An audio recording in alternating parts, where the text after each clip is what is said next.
inang nasa Kongreso! Galit ng taong bayan!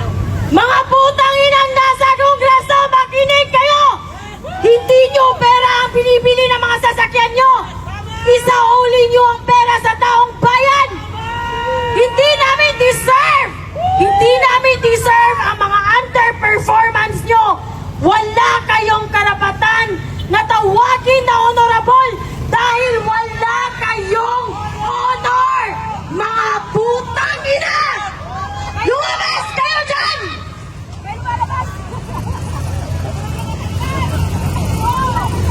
Sana hindi na kayo tumakbo.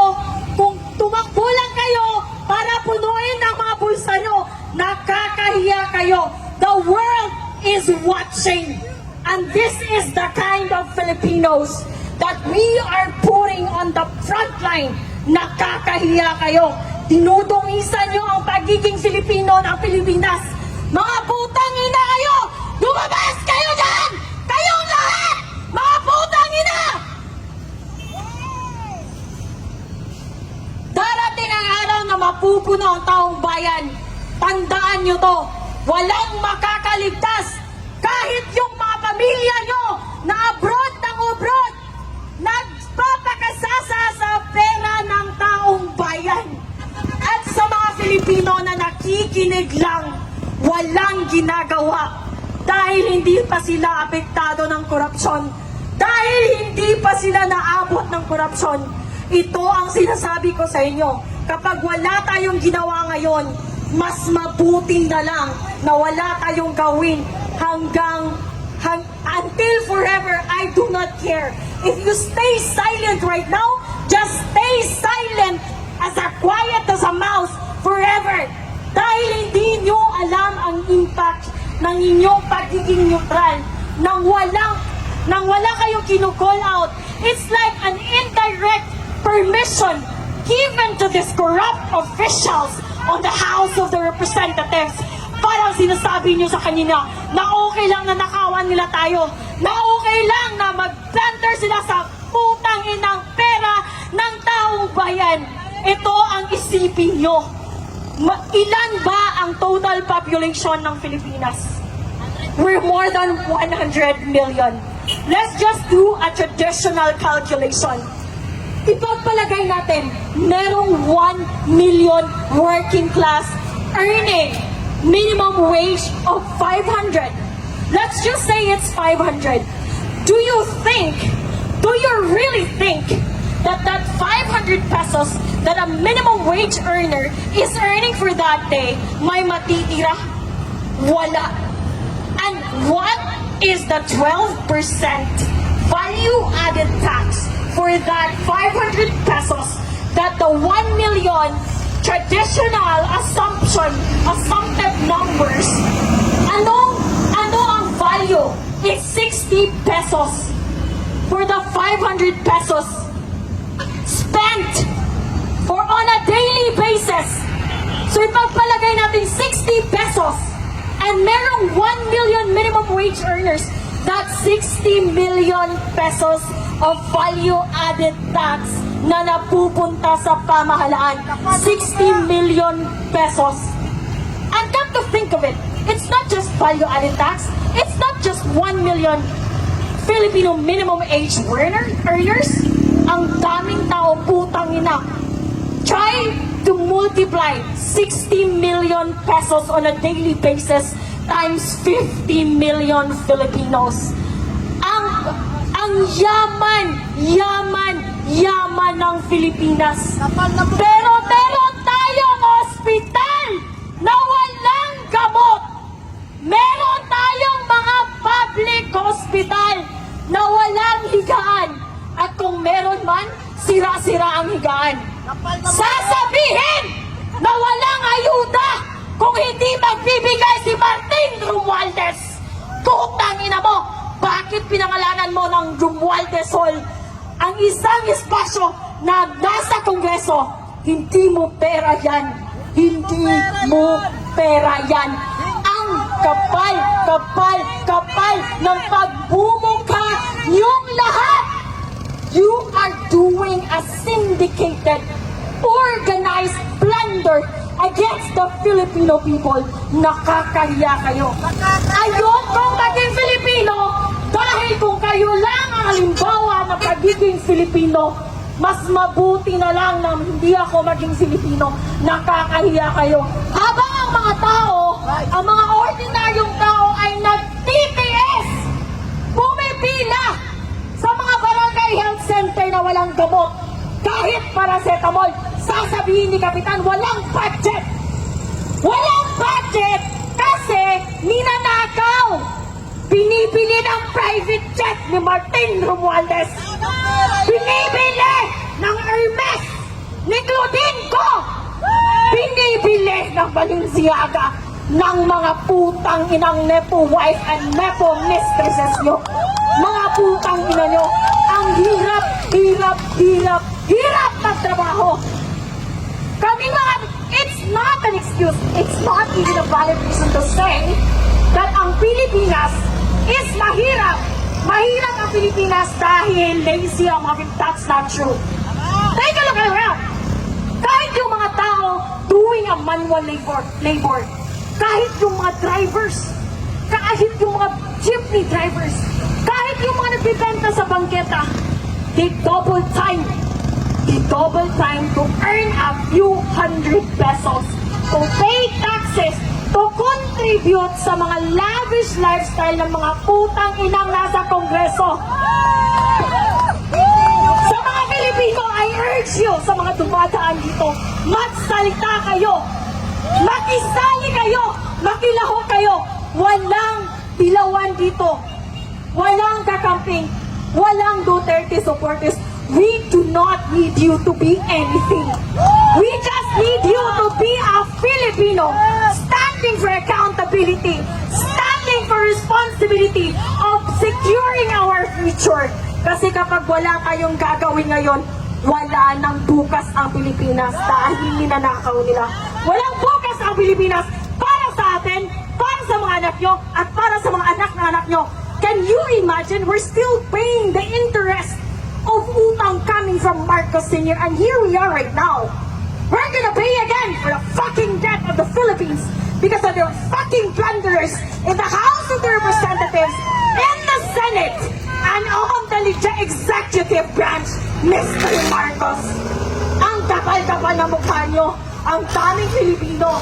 Sasabihin ng mga nepo babies nyo na wala kami ambag sa taxes. We are taxed heavily. Can you imagine sa Southeast Asia, ang Pilipinas ang isa sa pinakamalaking merong value-added tax. I'm gonna tell you a story of how I got here. Yesterday, I was from Cebu. I bought a ticket to go. It's 2,100 pesos and few centavos or something. I got taxed. It's 340 pesos. I ride an angkas going to the Pier 4 in Cebu City. I got taxed again. I bought soft drinks. I bought bottled water. I bought Wi-Fi subscriptions sa barko. I got taxed again. Putang inang value-added tax. Ang dami. Just try to imagine if a single Filipino is paying at least 200 pesos of value-added tax on a daily basis. 200. Multiply it by 100 million. Ang yaman ng Pilipinas. Pero wala tayong pera! Dahil magkakapal ang mukha nyo dyan sa Kongreso! Lumabas kayo! Mga putang ina nyo! Mga magkakapal ang mukha! I do not understand. I cannot wrap my head around the fact paano nyo naiisip, paano nyo hindi naiisip kung gaano kayo ka-immoral, kung gaano kayo ka-demonyo. Nagpapakasasa kayo sa pirang hindi inyo. Tumakbo kayo para maglingkod. Just reminding you, sir and ma'am, tumakbo kayo para maglingkod, hindi para magpaglingkuran. And don't start with us honoring, telling you, addressing you as honorable. Kasi between you and the taong bayan, you are the least. You are the least organization with honors. With honors, you don't have any, zero. You don't have any honors, wala kayong mga moral, wala kayong mga immoral kayo, mga makakapal. I am so frustrated, I am so angry beyond angry. Nakakaputang ina kayong lahat dyan sa House of Representatives. Mga mamatay na sana kayong lahat, tamaan kayo ng kidlat. Super ang pangbababoy at panggago niyo sa mga Filipino. You're treating us like an idiot. Like we don't have access to information. You're treating us as someone as imbecile. Kaya nga namin sumugod ngayon at sunugin ang mga kaluluwa nyo dahil napilong kayo sa impyerno, mga putang ina nyo. Tingnan nyo! Eto, mga drivers, mga minimum wage earners, sila ang nagpapakain sa'yo. Nagpapakain, kami ang nagpa-fund ng lifestyle nyo. Mga putang ina, ano ginagawa nyo dyan sa Senate? Ano ginagawa nyo dyan sa Congress? Are you just doing login and log out and that's it? No! We demand that you work. You work diligently, you work morally, and you work hard for the Filipino people, for you to earn our trust, because you just don't deserve our trust and respect. I don't think so it's gonna happen anytime today. Mga makakapal ang mukha nyo. At sa mga kababayan nating police and armed forces of the Philippines, sir, with all due respect, I know naiipit kayo. Naiipit kayo kasi ang chief of command nyo nakakabutang ina. But then you're bound by your service, and you're bound by your contract, and you're bound by your employment. But please, this is beyond insane. This is beyond insane, mga putang ina! This is beyond insane! Ang kakapal na mukha nyo, lumabas kayong lahat. Yung mga sasakyan nyo, hindi nyo sasakyan yan. Sasakyan namin yan. Dahil kami ang nagbabayad ng mga sasakyan nyo. Ilang sasakyan ang gusto nyo? Mga putang ina nyo. Ilang bahay sa Forge Park ang gusto nyo? Napakahirap namin dahil ninanakaw nyo ang pera na para sa amin. We're not asking for private jets. We're not asking for Balenciaga just like your wife and mistresses. We're not asking for Chanel. We're not asking for travel abroad in Europe, in Edinburgh, in Scotland, in Italy, in Paris. We don't want that. We just want the basic services. Working hospitals with medicines and with working medical professionals. Paid by Filipino taxes. Yun lang. Bare minimum lang. Basic standard, hindi nyo maibigay? What kind of employees are you? Bumaba kayo dyan. Isara mo nyo yung Kongreso! Wala na mga ambag yan sa mga Filipino! Walang ambag! Zero contribution! Pinapalamon lang namin kayo! Makakapal ang mukha nyo! Sino sasakyan yan? Pinapalamon namin kayo! Wala kayong ambag, wala kayong ginagawa, hindi kayo nagtatrabaho, nagnanakaw lang kayo araw-araw. Yun lang! Yun lang ang ninanakaw nyo! Sino yan ang lumabas sa Kongreso? Yan ang aming honorable magnanakaw! Putang ina mo! Pinapalamunin ka! Kung merong batugan at palamunin, hindi yun ang mga standby. Ang palamunin at batugan ay nasa Kongreso. Mga putang ina, kakapal ng mukha. Magmi-meeting kayo sa Malacanang, mag-order kayo ng buffet, ng steak, ng caviar, and for what expense? From our hard-earned taxes. Ikaw, sir, you're working hard. Pera mo ang ginagasto ng mga putang inang ito ng nasa Kongreso. Isara nyo yan! Isara nyo ang Kongreso! Walang ambag dyan sa Pilipino! Putang ina! Harapin nyo kami dito! Harapin nyo mga coward kayo! Mga coward, mga walang bayad! Mga walang bayad! Nagtatago kayo sa inyong mga security! Nagtatago kayo sa House of Congress! That is our hard-earned. That building, we paid for that! Those cars, we paid for that! Maybe even the air you fucking breathe, we paid for that! The very least that you can do is to provide the basic services for ordinary people. Yet, you are so fucking incompetent that you don't know how to do that. Para kayong kaklase ko ng elementary. Andun sa klase, hindi nakikinig, bobo na nga, hindi pa nag-aaral, pumupunta lang sa paaralan para sa baon. Bakit ganyan ang mga kongreso natin? Bakit ganyan ang mga congressman natin, mga putang ina? Ito ang pakiusap ko sa mga kababayan ko. Dalawa, I have two requests from my fellow Filipinos. Una, please, let's have a fucking standard when it comes to voting. Tingnan nyo si Lito Lapid. Quiet as a mouse. Tingnan nyo si Risa Ontiveros. Diba? Ang ingay. Nakakarindi. Pero flood control projects, she's quiet as a fucking mouse. Eh? Eto, viral to na video. Tito Soto, my God, dear, I'm here. I'm finally here, Tito Soto! I'm here! And I'm gonna say it again. What makes you qualified to become the Senate President? You don't belong there. You belong in Itbulaga. You cannot even